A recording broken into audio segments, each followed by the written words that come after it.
Hello students, welcome back to SKR IS के YouTube channel पर। अब हम शुरुआत करते हैं ज्योग्राफी NCERT की किताब क्लास 9th की। Okay.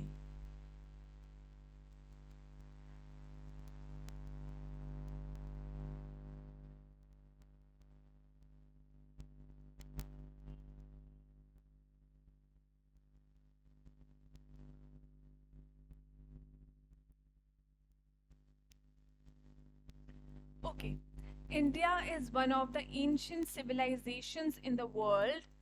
It has achieved multifaceted socio-economic progress during the last 5 years, 5 decades.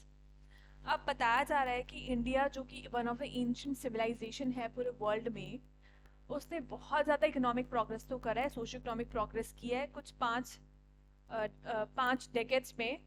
और बहुत ज़्यादा रिमार्केबल प्रोग्रेस देखा गया है in the field of agriculture के फील्ड में। बहुत ज़्यादा प्रोग्रेस देखा गया है इंडस्ट्री के फील्ड में, टेक्नोलॉजी के फील्ड में एंड ओवरऑल इकोनॉमिक डेवलपमेंट के फील्ड में। देखा गया है कि इंडिया ने प्रोग्रेस किया है, रिमार्केबल प्रोग्रेस किया है। India has also contributed significantly, और इंडिया ने बहुत ज़्यादा कॉन्ट्रीब्यूट किया है to the making of world history. पूरी वर्ल्ड हिस्ट्री में इंडिया का भी बहुत ज़्यादा सिग्निफिकेंट कॉन्ट्रीब्यूशन रहा है। ये बेसिक हम आइडिया ले रहे हैं। नेक्स्ट स्लाइड पे अब हम यहाँ पे देखते हैं। I hope it is visible. अब यहाँ पे हम देख रहे हैं इंडिया का लैटिट्यूडनल एक्सटेंट और लॉन्गिट्यूडनल एक्सटेंट क्या है। इंडिया का अगर हम लैटिट्यूडनल एक्सटेंट देखें तो ये जो पॉइंट है,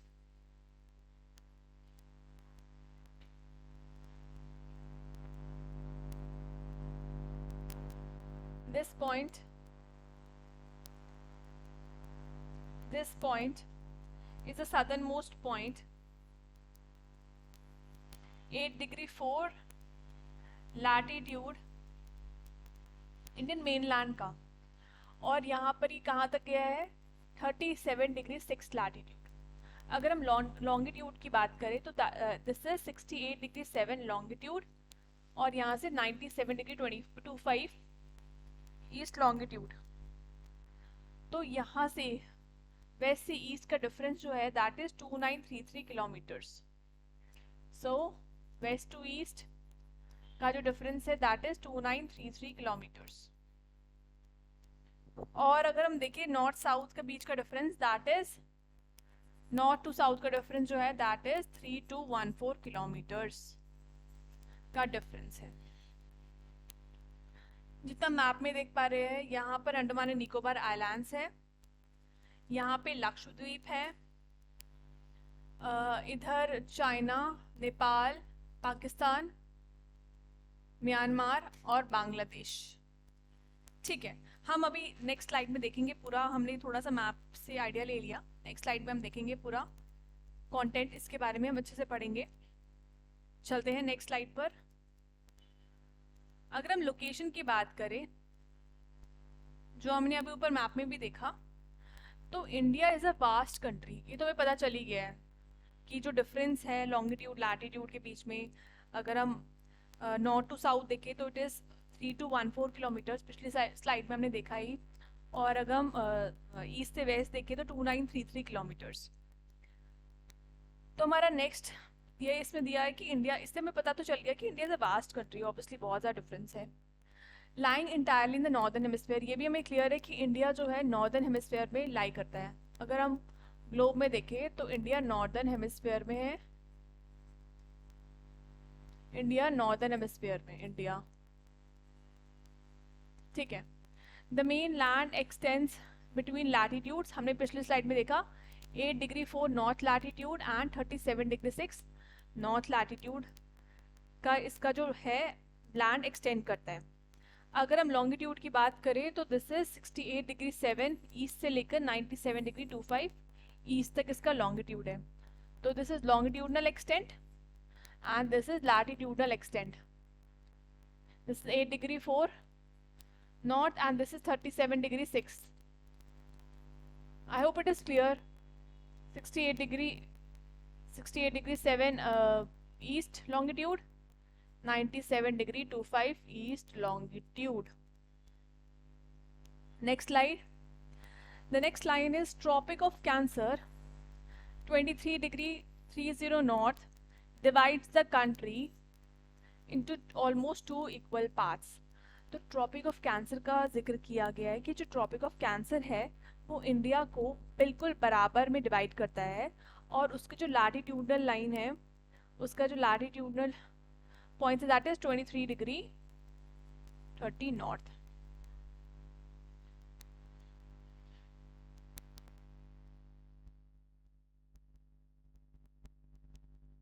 एक बार हम मैप में फिर से देखते हैं. This is Tropic of Cancer. This line which is passing here, ये जो लाइन है ना, this line, this is Tropic of Cancer. It is cutting states like Gujarat, यहाँ पर फिर मध्य प्रदेश, राजस्थान थोड़ा सा, फिर यहाँ पर ये स्टेट्स है Chhattisgarh, West Bengal, all the states, ये त्रिपुरा, इन स्टेट्स के थ्रू पास कर रहा है ट्रॉपिक ऑफ कैंसर. ये 23 डिग्री, ये जो है Tropic of Cancer 23 degree north. Okay, हम नेक्स्ट स्लाइड पर थे. Okay, the Tropic of Cancer, जो ट्रॉपिक ऑफ कैंसर है, it divides the country into almost two equal parts. हमने देख ही लिया अभी मैप में कि बिल्कुल वो बीच से डिवाइड कर रहा है, वो स्टेट्स को पास कर रहा है, गुजरात, राजस्थान, मध्य प्रदेश, ऐसे ही तो इक्वल पार्ट्स में डिवाइड कर रहा है. To the south east and south west of the main land lie the Andaman Nicobar. हमने मैप में देखा कि जो साउथ ईस्ट साइड में और साउथ वेस्ट साइड में कौन कौन से आइलैंड्स है. तो साउथ ईस्ट साइड में है अंडमान, और साउथ वेस्ट में है लक्षद्वीप आइलैंड्स इन, और Andaman is in Bay of Bengal, और Lakshadweep is in Arabian Sea. फिर से अगर मैं मैप में आपको दिखाऊं तो यहाँ पे आप देखिए कि this is Bay of Bengal. Bay of Bengal में अंडमान एंड निकोबार आइलैंड्स, और यहाँ पर अरेबियन सी, और यहाँ पे लक्षद्वीप आइलैंड्स.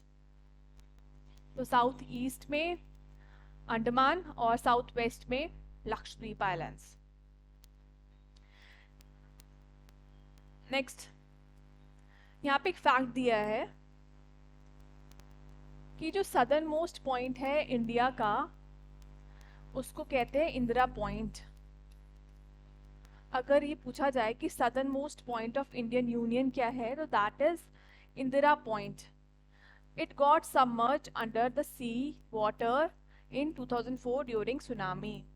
तो उस फैक्ट में बताया गया है कि जब सुनामी आया था 2004 में, उस समय जो इंदिरा पॉइंट है, जो सदर्न मोस्ट पॉइंट है इंडियन यूनियन का, it got submerged into sea water. ठीक है, अगर मैं आपको मैप पे दिखाऊं कि इंदिरा पॉइंट है कहाँ पर, तो आप एक बार यहाँ पे नजर डालिए.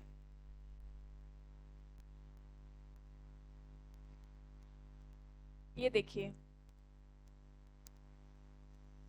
This is Indira point. This is Indira point. ये जो अंडमान एंड निकोबार आइलैंड्स है, इसका पूरा last point, this is Indira point. Latitudinal extent इसका 6°8 नॉर्थ, 6°8 नॉर्थ. हमने मैप में देखा ही था ना, मेनलैंड में तो 8°4 नॉर्थ है. पर लेकिन अगर इंदिरा पॉइंट देखें, जो कि सदर्न मोस्ट पॉइंट है इंडियन यूनियन का, अंडमान को इंक्लूड करके, मेनलैंड की बात नहीं कर रहे हैं, तो this is Indira point, southern most point. और ये सबमर्ज हो गया था जब सुनामी के टाइम पर 2004 में. Okay, next slide. अगर हम इंडिया के साइज की बात करें, जो लैंडमास है इंडिया का, इसका एरिया है 3.28 मिलियन स्क्वायर किलोमीटर.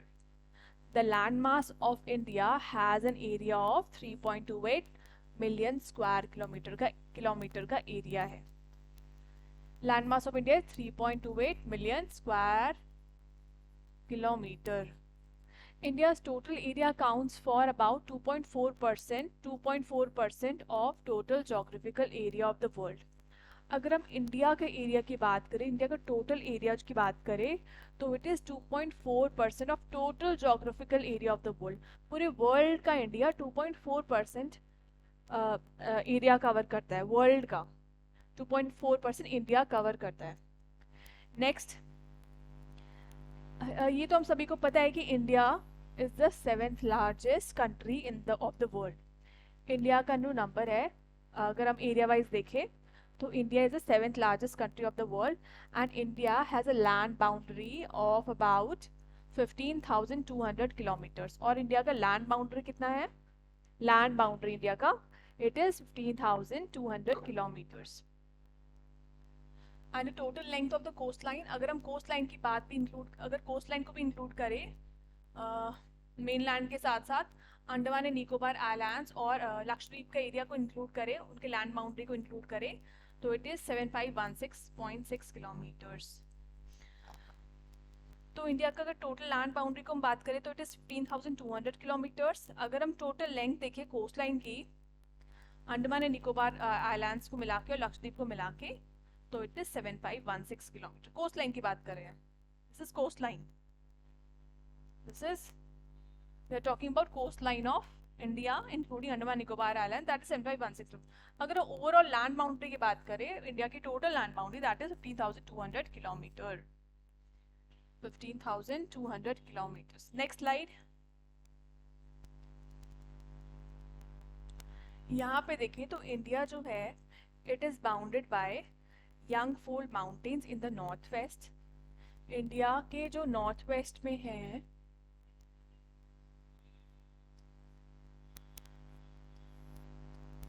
ना, तो इंडिया के नॉर्थ वेस्ट में यहाँ पे हिमालयाज है ना, वो lesser Himalayas, greater Himalayas, Zanskar, Ladakh, ये सब रेंजेस हैं यहाँ पे, काराकोरम रेंज। ठीक है, तो यहाँ पे यंगफोल्ड माउंटेन्स है इन द नॉर्थ वेस्ट में, और नॉर्थ में और नॉर्थ ईस्ट में, नॉर्थ में भी और नॉर्थ ईस्ट में भी, यहाँ पे भी अरुणाचल प्रदेश। हम आगे अच्छे से देखेंगे, अभी हम ब्रीफ में देख रहे हैं, आगे हम और डिटेल में देखेंगे।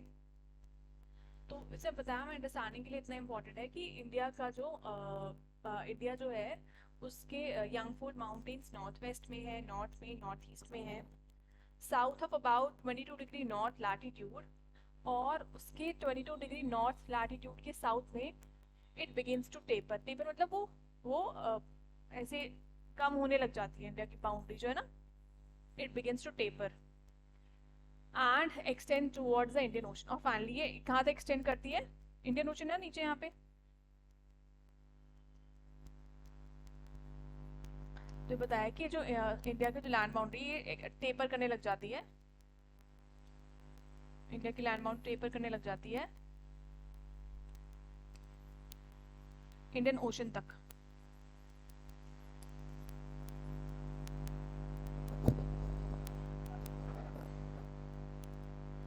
और dividing it into two seas, यहाँ पर है अरेबियन सी, यहाँ पे अरेबियन सी है, और यहाँ पर है बे ऑफ बंगाल। ठीक है, इंडियन ओशन तक ये लैंड चला जाता है, टेपर करने लग जाती है इंडिया की बाउंड्री जो है, और इसको दो सीज में डिवाइड करती है, अरेबियन सी और बे ऑफ बंगाल में डिवाइड करती है। और अरेबियन सी हमने देख लिया मैप में कि अरेबियन सी वेस्ट साइड में है ऑन द वेस्ट, और bay of Bengal in the on its east में। Latitudinal and longitudinal extent of the main land is about 30 degree. हमने लैटिट्यूडनल और लॉन्गिट्यूडनल एक्सटेंट तो देखा ही कि यहाँ से यहाँ तक का डिफरेंस जो है दैट इज 30 डिग्री, और लॉन्गिट्यूडनल भी 30 डिग्री है, इट इज अप्रोक्सीमेटली 30 डिग्री।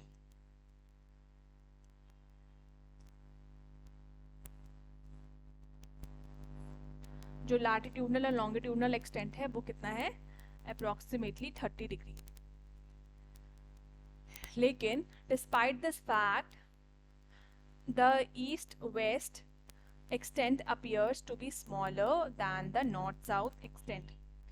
मतलब 30 डिग्री तो है ही, अप्रोक्सीमेटली 30 डिग्री है नॉर्थ साउथ और ईस्ट वेस्ट, लेकिन इस फैक्ट के बाद भी बियॉन्ड भी जो ईस्ट वेस्ट है उसका जो एक्सटेंट है वो अपीयर करता है, ऐसा लगता है कि वो छोटा है as compare to north south के कंपैरेटिवली। ईस्ट वेस्ट को छोटा माना जाता है, लगता है 30 डिग्री तो है लेकिन वो छोटा लगता है as compare to north south के। ठीक है, नेक्स्ट।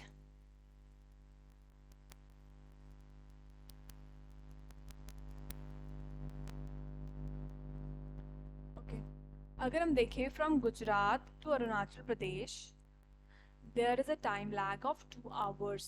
अगर हम गुजरात, यहाँ पे गुजरात है और यहाँ पे अरुणाचल प्रदेश है, तो इनका जो टाइम लैग है that is of 2 hours. Time lag is of 2 hours. Hence time along the standard meridian of India, जो स्टैंडर्ड मेरिडियन ऑफ इंडिया है उसका टाइम जो लिया गया है, जो उसका लॉन्गिट्यूड जो आईएसटी का लिया गया इंडियन स्टैंडर्ड मेरिडियन का, उसका है 82°30 ईस्ट, पासिंग थ्रू मिर्ज़ापुर, जो कि मिर्ज़ापुर उत्तर प्रदेश से पास होता है। मैंने मैप में देखा था, अभी मैप में ऊपर था, हमने जब देखा था मैप में उसमें मेंशन था वो इंडियन स्टैंडर्ड मेरिडियन। एक बार फिर से आपको दिखाएंगे यहाँ पर। तो जो मिर्ज़ापुर से जो 82°30 ईस्ट लॉन्गिट्यूड से पास हो रहा है, तो मिर्ज़ापुर इन उत्तर प्रदेश, इसको माना गया है standard time for the whole country. जो लॉन्गिट्यूड पास कर रहा है ना मिर्ज़ापुर उत्तर प्रदेश से 82°30 ईस्ट से जो पास कर रहा है, उसी को माना गया है इंडिया का स्टैंडर्ड टाइम। ठीक है।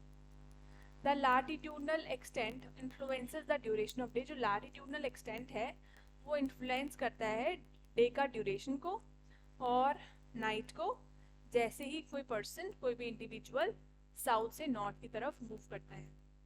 ठीक है, हमें एक बार वो आपको मैप में वो दिखाते हैं। जब आईएसटी के बारे में देखा अभी,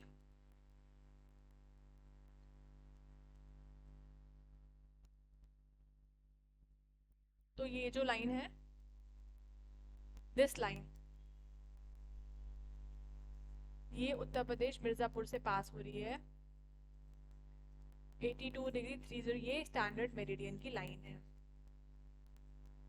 ये स्टैंडर्ड मेरिडियन है 82°30 ईस्ट से पास कर रही है।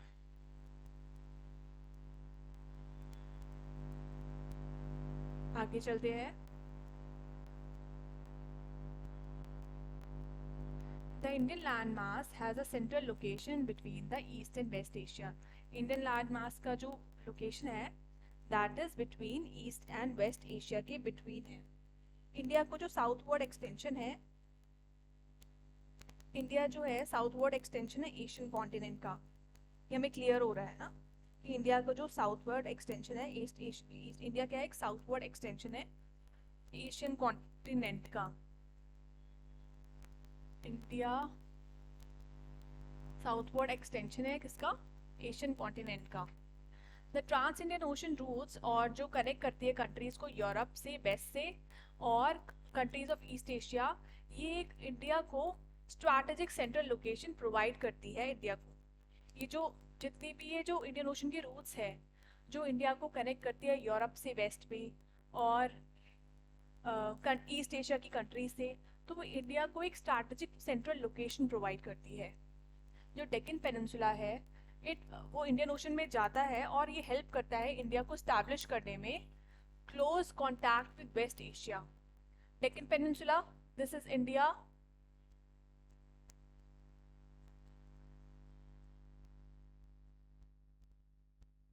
ये वाला एरिया ना, दिस एरिया, ये जो डेक्कन पेनिनसुला, ये इंडियन ओशन के टुवर्ड्स टेपर होके, हमने देखा पिछले स्लाइड में, टेपर होके जाता है नीचे तक, और ये क्या करता है इंडिया को हेल्प करता है स्टैब्लिश करने में close contact with west Asia, Africa, Africa इस यहाँ पर अफ्रीका है, यहाँ पर अफ्रीका है, ठीक है, अफ्रीका के साथ और यूरोप के साथ फ्रॉम द वेस्टर्न कोस्ट से, और साउथ ईस्ट और ईस्ट एशिया, साउथ ईस्ट यहाँ पर इंडिया के यहाँ पे countries, Indonesia, Malaysia, all these countries यहाँ पर, तो इन कंट्रीज के साथ इंडिया को ईस्टर्न कोस्ट से कॉन्टैक्ट, क्लोज कॉन्टैक्ट स्टैब्लिश करने में हेल्प करता है।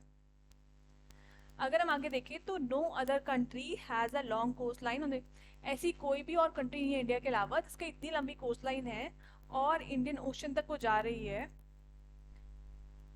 और इसी वजह से जो इतनी लंबी कोस्ट लाइन है इंडिया की, इसी वजह से जो ओशन का नाम भी इंडिया के नाम पर ही पड़ा है, दैट इज इंडियन ओशन। हाँ, no other country has a long coast line on the Indian ocean, जैसे कि इंडिया की है। और इसी वजह से इंडिया की एक बहुत ही पोजीशन, इंपॉर्टेंट एमिनेंट पोजीशन है यहाँ पर इंडियन ओशन में, और इसी वजह से जस्टिफाई करता है इंडिया, इसका नाम, इंडियन ओशन का नाम इंडिया के नाम पर पड़ा है। ठीक है, आई होप अभी तक आप सभी को क्लियर होगा। कुछ भी आपको नहीं समझ आ रहा है, कुछ भी आपको डाउट लग रहा है, आप कमेंट में हमें लिख सकते हैं, हमें बता सकते हैं। अगर यहाँ पे एक फैक्ट दिया है कि since the opening of Suez canal, जब से सुएज कैनाल की ओपनिंग हुई है 1869 में, इंडिया का जो डिस्टेंस है यूरोप से, उसको बहुत ज़्यादा रिड्यूस कर दिया गया है, लगभग 7,000 किलोमीटर रिड्यूस कर दिया गया है। कि जब से सुएज कैनाल की ओपनिंग हुई है 1869 में, उसकी वजह से जो इंडिया का डिस्टेंस है यूरोप से, उसको लगभग 7,000 किलोमीटर तक रिड्यूस कर दिया गया है। सुएज कैनाल अगर हम यहाँ पे देखें तो दिस इज सुएज कैनाल। ये हमारा एशिया, हमारा एशिया कॉन्टिनेंट, ये रेड सी है, इधर अफ्रीका है, यहाँ पे इजिप्ट हमें कंट्री दिखाई दे रही है, सब अफ्रीका है। दिस इज सुएज कैनाल, और यहाँ से पास होकर मेडिटेरेनियन सी में पहुंच के फिर यूरोप से आप कांटेक्ट कर सकते हैं। नेक्स्ट, अभी हमने देखा था पिछले स्लाइड्स में कि इंडिया की जो area wise India is the 7th largest country. अगर हम देखें तो बाकी कंट्रीज इंडिया से जो बड़ी है और उनका एरिया कितना है, तो इस ग्राफ के थ्रू हम समझ सकते हैं। इंडिया का हमने डिस्कस किया था, it is 3.28 million square kilometre. हाँ, इंडिया का हमने देखा 3.28। अगर हम इंडिया से जो बड़ी कंट्री है, सबसे बड़ी, the largest one is Russia, then comes Canada, फिर यूएसए, फिर चाइना, फिर ब्राज़ील, फिर ऑस्ट्रेलिया, और 7th पे है इंडिया। तो एरिया इन स्क्वायर किलोमीटर, तो this is 17 kilometre square kilometre Russia, ये मिलियन में होना चाहिए। और कनाडा इज 9.98, यूएसए 9.83, उससे थोड़ा सा कम, फिर यूएसए से कम है China 9.60, then comes Brazil 8.51, and then comes 7.69, this is Australia, and then India is on 7th, India is the 7th largest country in the world, that is 3.28 million square kilometer. Okay, next, India's contacts with the world have continued through ages। मतलब India के जो contact है world के साथ, वो बहुत सालों से, बहुत समय से लगातार रहे हैं, और वो रिलेशनशिप्स रहे हैं लैंड रूट्स के थ्रू। जो लैंड रूट के थ्रू रिलेशनशिप्स रहे हैं, that are much older, land routes वाले रिलेशनशिप्स जो है, they are much older than हर मैरीटाइम कॉन्टैक्ट्स। मतलब जो लैंड के थ्रू कॉन्टैक्ट था वो काफ़ी पुराना है, अगर हम सी के थ्रू कॉन्टैक्ट देखें। और बहुत सारे पासेस है माउंटेन्स में, नॉर्थ साइड में, जिसकी वजह से बहुत ज़्यादा जो ट्रैवलर्स थे, एंशिएंट ट्रैवलर्स को बहुत आराम से पैसेजेस मिले मूव करने के लिए। जो पासेस है बहुत सारे, हम देखेंगे आगे वाले वीडियोस में, कि जैसे एक हमने शायद से एक मैप में, हाँ, इंडस रिवर सिस्टम में डिस्कस किया था, शिपकीला पास, that is in Himachal Pradesh, वहाँ से वो सतलुज रिवर एंटर करती है हिमाचल में, इंडिया में। तो वैसे ही बहुत सारे पासेस है, उसके थ्रू क्या करते हैं, माउंटेन्स में बहुत सारे पासेस है, वहाँ से क्या हुआ कि बहुत सारे एंशिएंट ट्रैवलर्स उस पैसेज के थ्रू पैसेज बनाकर इंडिया में ट्रैवल कर पाए। और ओशियंस के थ्रू वो उतना था नहीं, रिस्ट्रिक्शंस थी, और इतनी अच्छी इंटरेक्शन हो नहीं पाई बहुत समय तक ओशियंस के थ्रू। नेक्स्ट आगे चले तो, दीज रूट्स हैव कॉन्ट्रीब्यूटेड, और इस जो रूट्स थी, जो पैसेजेस थे, जो रूट्स थी, लैंड रूट थी, इसकी वजह से बहुत ज़्यादा एक्सचेंज ऑफ आइडियाज़ हुआ, बहुत ज़्यादा एक्सचेंज ऑफ आइडिया हुआ, कमोडिटीज, चीज़ों का ट्रांसपोर्ट हुआ एंशिएंट टाइम से ही। और ये आइडियाज़ ऑफ दीज उपनिषद और जो रामायण, ये सभी जो है, ये ट्रांसफ़र हो पाए। जो स्टोरीज है, पंचतंत्र की स्टोरीज है, इंडियन न्यूमरल्स है, एंड द डेसिमल सिस्टम है, ये बहुत इंडिया से बहुत सारी कंट्रीज तक पहुंच पाया, इंडिया से बहुत सारे वर्ल्ड की डिफरेंट कंट्रीज तक ये पहुंच पाया। अगर हम स्पाइसेस की बात करें, इंडिया तो स्पाइसेस के लिए बहुत ही ज़्यादा फेमस था। जब ब्रिटिशर्स भी थे तो इंडिया में वो काली मिर्च, इसे ब्लैक पेपर कहते हैं, उसके लिए बहुत ज़्यादा इंडिया से एक्सपोर्ट होता था। तो spices, muslin, muslin is a type of cloth, cotton का होता है, काफ़ी उससे काफ़ी सॉफ्ट और काफ़ी डेलिकेट होता है वो क्लॉथ, उसके लिए भी बहुत ज़्यादा मशहूर हुआ करता था। और ये सभी चीज़ें मर्केंडाइज इंडिया से लिया लेकर दूसरी कंट्रीज में जाता था। और इन्फ्लुएंस देखा गया, जो ग्रीक स्कल्पचर था, आर्किटेक्चरल स्टाइल्स थे, डोम्स के, मिनारेट्स के, वो सभी वेस्ट एशिया से दूसरी कंट्रीज में उसका इम्पैक्ट, इन्फ्लुएंस देखा गया। ये सभी हो पाया लैंड रूट्स के कांटेक्ट से, सी रूट्स के थ्रू, ये सभी उसी का रीजन था। अगर हम इंडिया के आसपास की कंट्रीज देखें कि इंडिया कौन कौन सी कंट्रीज से, इंडिया के साथ कौन कौन सी कंट्री, तो यहाँ पे पाकिस्तान, पाकिस्तान के ऊपर अफगानिस्तान, इंडिया का थोड़ा सा बाउंड्री अफगानिस्तान से जुड़ती है। इधर ऊपर ताजिकिस्तान है, इधर चाइना, नेपाल, भूटान, बांग्लादेश, म्यांमार, श्रीलंका, यहाँ पे मॉलडिव्स। ओके,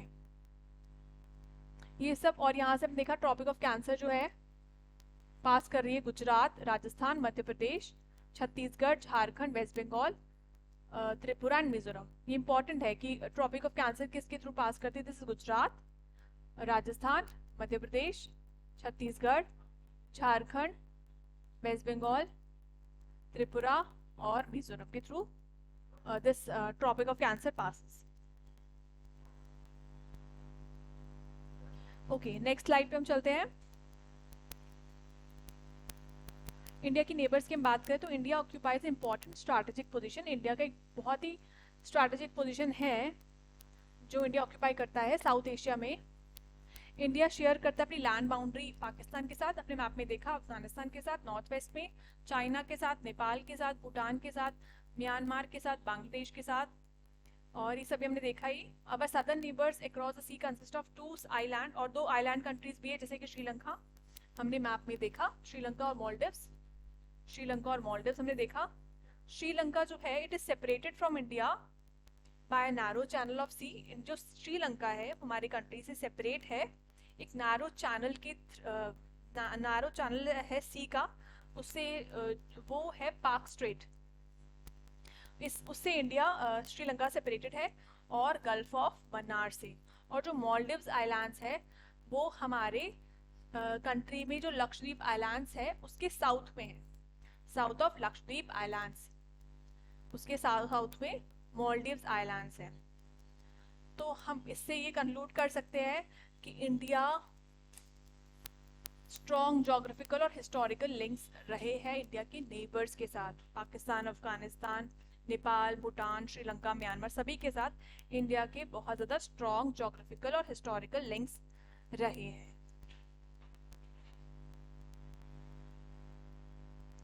एक और फैक्ट यहाँ पे हम देखते हैं, 1947 से पहले की बात है, तब 2 तरीके से स्टेट्स को इंडिया में डिवाइड किया गया था। तो तब उस समय 1947 में जब ब्रिटिशर्स हमारे कंट्री पे रूल कर रहे थे, तब 2 टाइप्स ऑफ स्टेट्स थी इंडिया में, एक थी प्रोविंसेस और दूसरी थी प्रिंसली स्टेट्स। प्रोविंसेस और दूसरी थी प्रिंसली स्टेट्स। जो प्रोविंसेस थे उनको रूल किया था directly by the British officials.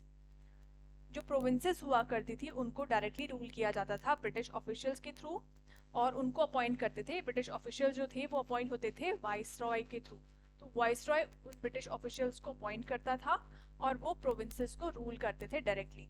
And the next one is princely states, जो कि एक लोकल हेरिडिटरी रूलर रूल करता था। लोकल हेरिडिटरी रूलर्स होते थे प्रिंसली स्टेट्स को रूल करने के लिए, जिन्होंने सोवरेनिटी एक्नॉलेज करी थी पर उनको लोकल ऑटोनॉमी दी गई थी। जो प्रिंसली स्टेट्स थी वो जो हेरिडिटरी रूलर्स थे उसको वो रूल करते थे, उनको उन्होंने सोवरेनिटी, ब्रिटिशर्स की सोवरेनिटी को एक्नॉलेज किया, लेकिन उनको लोकल ऑटोनॉमी दी गई थी। अगर सोवरेनिटी का मतलब मैंने यहाँ पे लिख दिया है कि सोवरेनिटी का मतलब क्या है, तो it is simply the idea of having supreme authority over a defined territory. जब एक टेरिटरी पर पूरा डिफाइंड, जब एक टेरिटरी पे पूरी सुप्रीम अथॉरिटी है, दैट इज सोवरेनिटी।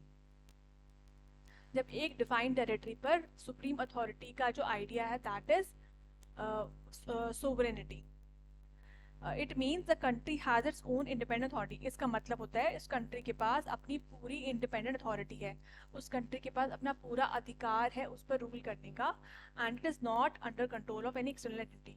और वो किसी भी एक्सटर्नल कंट्री या एक्सटर्नल एंटिटी के कंट्रोल में नहीं है, वो खुद ही उसकी मालिक है, उसको सोवरेनली उसकी सोवरेनिटी है, वो खुद उसको रूल कर रही है, उसका पूरा अधिकार है, पावर है उसके पास, और वो किसी के अंडर सब्जुगेटेड नहीं है कंट्री। ओके, आई होप आपको ये लेक्चर अच्छा लगा होगा, आपको समझ आया होगा, और हमारे चैनल से आप जुड़े रहिए। कुछ भी डाउट हो, कोई भी क्वेरी, आप कमेंट सेक्शन में लिख के हमें बताइए, हम आपको ज़रूर रिप्लाई करेंगे। Thank you so much.